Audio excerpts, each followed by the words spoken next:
We're in the studio of Joanna Evans in Bren Revile. And the first question is, what work have you chosen from the art collection in the National Museum? Yes, I chose a painting by Paolo Porpora, who came from Naples, and the date of the painting was 1650, and the title was Still Life with Snakes, Tortoise and Other Reptiles. You did get down to Cardiff and saw the painting. What was the difference?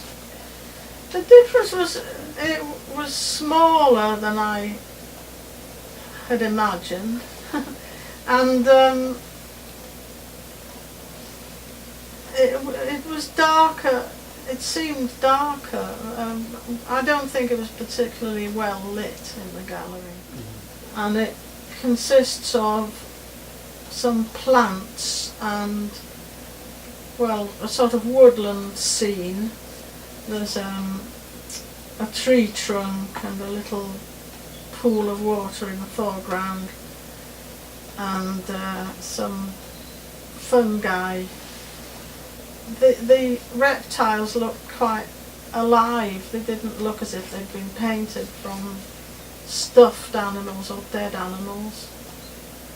And then I later found out that a Dutch artist, Otto Marcius van Schreek, who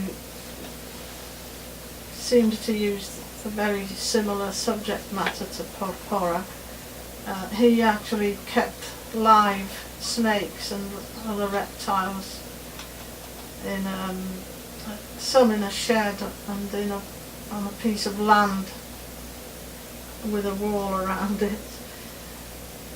They must have been the same reptiles. They look identical. Yes, well, they both ended up in Rome. Must have known each other, and whether the Dutch artist had brought the reptiles to Rome with him, and then they both painted from them. We'll never really know, but it seems a possibility. Yeah. This study, yeah. I was going to say drawing, but it's actually looking halfway towards a painting. Yes, it's partly a brush drawing and partly chalk. I like those chalks which are earth pigments like burnt sienna and yellow ochre, because I find it connects, because these little figurines were found in the ground, it all connects, with the earth. Red pigments. Red ochre sometimes I've used. It connects with the blood, because they were healing dogs. They used to lick people's wounds. So that. The thing I found when I drew at the Natural History Museum, I liked to try and make, although the animals were dead, obviously, and stuffed, I liked to try and make them look alive in some way. And that's what I was trying to do with these little figurines. Yes, as I was saying, they are purely experimental, so some of them don't look like very much at all. One was a head of a hound by Peter Boel, a Dutch artist. And then there was a big hunting scene, and in the foreground of the hunting scene there was a really emaciated hunting hound.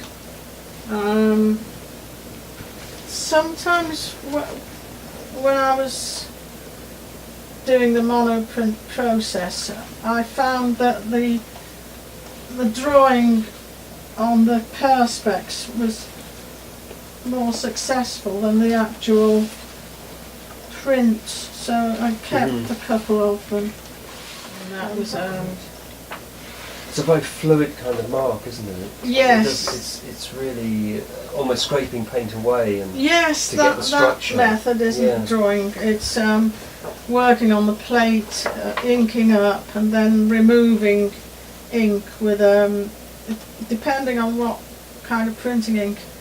If it's water-based, you just use a damp piece of rag to wipe away the ink. But if it's oil-based, you use terps. But I use this citrus terps, which is non-allergenic for that process. It sort of reminded me of some paintings by Julian Schnabel. He used X-rays in some of his paintings at one stage.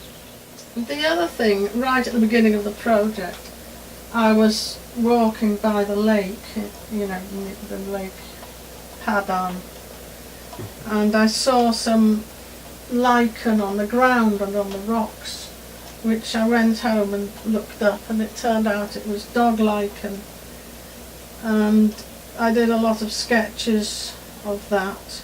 I just became a bit obsessed with the dog lichen right at the start of the project, and I just photographed quite silvery when they're dry, but when they've had rain on them, they're kind of green. One of the first books I made was, I call it a jotter. It's a lot of writing as well as some little sketches. Well, because I've gone along several different avenues, one of them has been looking at plants which are growing in this vicinity on this farm, which I found out that most of them had healing properties, so they connected in with the healing theme and the plants in the original podpora. Well, last year I decided just for 1 month, which was June 2015, to study what wildflowers were growing on the land at Pantabiath in Revile. And it just so happens that my husband grew up on this farm, and he's often spoken of his father collecting plants, leaves and herbs to make ointment out of, mainly for treating animals' ailments. It is one that was commonly used by local people. We call it pennywort, but they call it Dalen Gron, which just means round leaf. And you often see this one, it almost seems to grow all the year round here at Pantabiath. Herb Robert. It's a lovely little pinky flower, and it's a member of the geranium, the wild geranium or cranesbill family.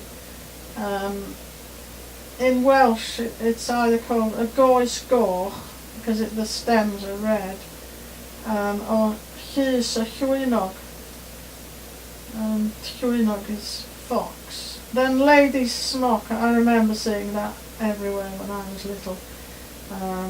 It's called Blodyn Llefrith, which means milk flower in Welsh, or Llaeth y Gaseg, mare's milk.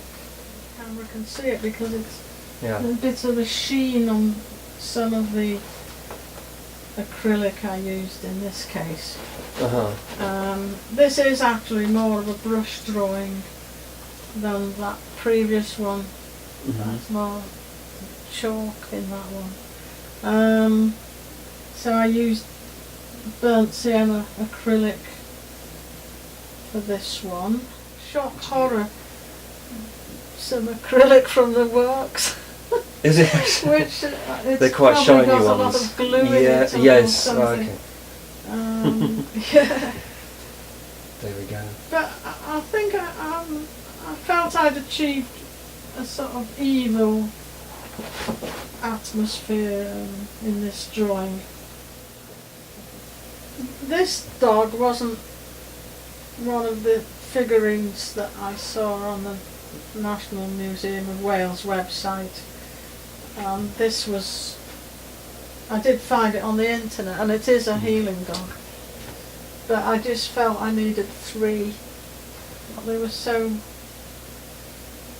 really intricate, because they're quite tiny, the actual figurines, and they've got such detail. They've got little engravings on them, you know, the collars and different textures. Yeah, I just think sketchbooks are really important, you know, towards the project, because they're not just sketches. There's a lot of research alongside the sketches. It's almost been on occasions a kind of bird hide, because sometimes I bring the binoculars, and if I stand in the doorway, I've seen green woodpeckers in the distance. You know. Yes, I think, you know, when you or anybody first goes to life classes, the main aim is to be accurate and learn about the anatomy and proportions. But when you get more advanced or older, you want to be more expressive about the figure and more experimental, and that's what my work is anyway. So perhaps, do you see yourself as an expressionist? Yes, I do. I think my landscape work is quite expressionist at times, because I've got very strong feelings for the landscape. I do feel as if I'm trying to express something about it in the work. I was very fortunate to be born in North Wales and Snowdonia particularly, and to grow up in the midst of the lakes and rocks and mountains and trees. It was all very much part of my growing up, and the freedom of it and the wildness as well. Well, I think the weather is a great part of living in North Wales. I mean, I know it probably annoys us a lot of the time, so much rain and wind, but it's marvellous, the variety of weather that we get and the difference it makes to the landscape. So I think it was quite a feat moving this porter cabin. This whole camp, yeah. Because Mean Avon was along a narrow lane, and Pantabeath is an even narrower, rockier lane. Great. Well, thank you very much, Joanna, for letting us into your studio. Oh, you're welcome.